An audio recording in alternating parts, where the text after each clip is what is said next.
Gift cards are a favorite among criminals who love to buy them with stolen credit card data. So now the credit card industry is holding some merchants liable for this fraud if they haven't updated their checkout technology. As a result, more retailers are making those gift cards harder to come by, with some stores even requiring they be purchased with cash. Here with the story is WSJ banking reporter Robin Sidel. Robin, thanks so much for being with us. Sure thing. So gift cards are certainly popular with Americans, correct? Yes. And they continue to be even more and more popular. Yes, and this story is specifically about what's called general purpose cards, the ones that are not for specific stores, but for Visa, MasterCard, American Express gift cards, and they're popular as gifts, and people also buy them for themselves. Yes, and use them. There's someone in your story that buys them to pay off his mortgage? Right, because you can't pay a credit card with you can't pay a mortgage with a credit card, so he uses a third-party vendor, so he's still using a credit card to buy the gift card to pay the mortgage. Very interesting use of gift cards. I didn't even know that. Now, tell us now, why are merchants and retailers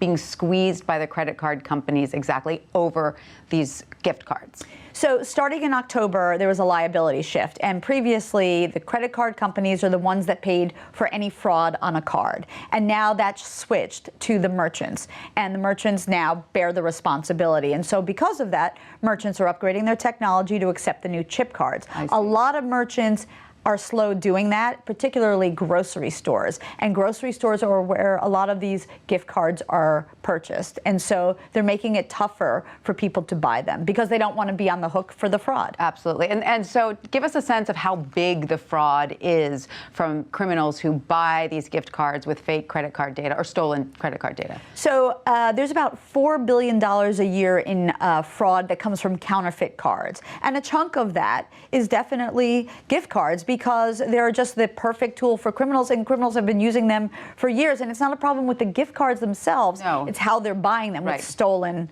So it's just one more cards. step to remove the criminal from the stolen credit card data. It makes it harder to trace and all the rest of it. So now, what are some of the ways that retailers are restricting these cards, and who are the major retailers doing that? Well, so far we know Kroger and Safeway are both putting in restrictions. So are some other smaller chains, and some others may implement their own. And they're doing all kinds of things. They may be, as you mentioned, prohibiting people from buying a gift card with a credit card because they don't want to take that risk, and requiring cash.